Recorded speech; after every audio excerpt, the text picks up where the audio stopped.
One nation one election आजकल ये मुद्दा काफी ज्यादा सुर्खियों में है और सुर्खियों में इसलिए है क्योंकि विपक्ष मोदी सरकार को इस मुद्दे को लेकर के लगातार घेर रही है।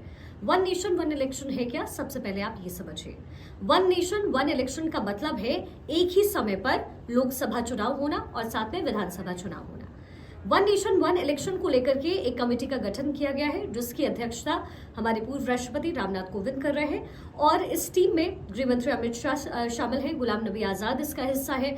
इसके साथ ही कांग्रेस की तरफ से अधीर रंजन चौधरी को भी रखा गया, हालांकि उनकी तरफ से इस मीटिंग को बाइकआउट किया गया है।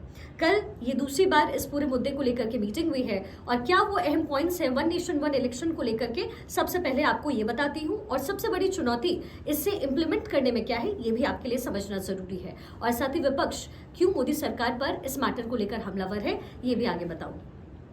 सबसे पहले आपके लिए समझना ये जरूरी है कि वन नेशन वन इलेक्शन की मीटिंग में क्या फैसला हुआ है। तो आपको बता दें कि इलेक्शन किस तरीके से लोकसभा और विधानसभा में एक ही समय पे हो, इसको लेकर यहाँ डिस्कशन पे और दो प्रमुख बातें निकलकर सामने आई है। पहली बात यह है कि इस पूरे चुनाव में यानी विधानसभा चुनाव के अंदर अगर सरकार बनती है और मान लीजिए कि सरकार 2 साल के अंदर गिर जाती है तो फिर वहां क्या होगा, क्योंकि ये तो वन नेशन वन इलेक्शन की बात हो रही है, एक ही समय पर चुनाव की बात हो रही है।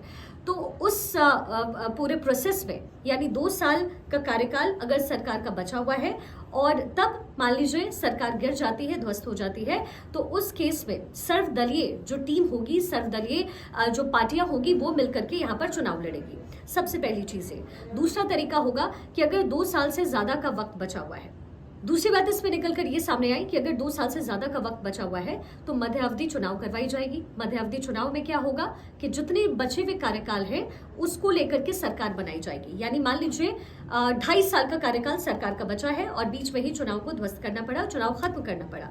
इस केस में सिर्फ एक बात होगी कि मध्यावधि चुनाव के समय में वो जो सरकार वहां पे गवर्नमेंट फॉर्म होगा वो फॉर्मेशन में के समय वो गवर्नमेंट सिर्फ 2.5 साल ही काम करेगी और उसके बाद दोबारा एक बार चुनाव होगा, यानी फिर से वन नेशन वन इलेक्शन का चुनाव होगा जिस समय लोकसभा का चुनाव होगा। तो ये तो 2 तरीके हो गए। आपको एक बात बता देते हैं, 1967 से पहले तक यही प्रक्रिया अपनाई जाती थी। लोकसभा चुनाव और विधानसभा चुनाव एक ही समय पर होता था, लेकिन उस समय सरकार गिरी और उसके बाद ये मामला पूरा गंभीर हुआ और ये मामला उलझता चला गया, जिसके बाद लोकसभा चुनाव और विधानसभा चुनाव अलग अलग समय पर होने लगे।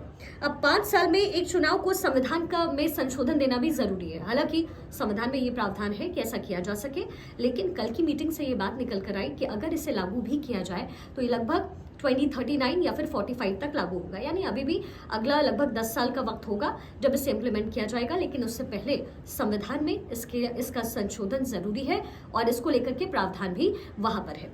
अब विपक्ष क्यों घेर रही है मोदी सरकार को, ये भी आप समझिए। दरअसल विपक्ष ये समझ रही है कि मोदी सरकार कहीं ना कहीं वोट पोलराइज करने की कोशिश कर रही है और यही वजह है कि वोट पोलराइजेशन को लेकर बीजेपी को फायदा होगा। लेकिन विपक्ष को समझना ये जरूरी है कि वोट पोलराइजेशन को लेकर विपक्ष को फायदा नहीं होगा।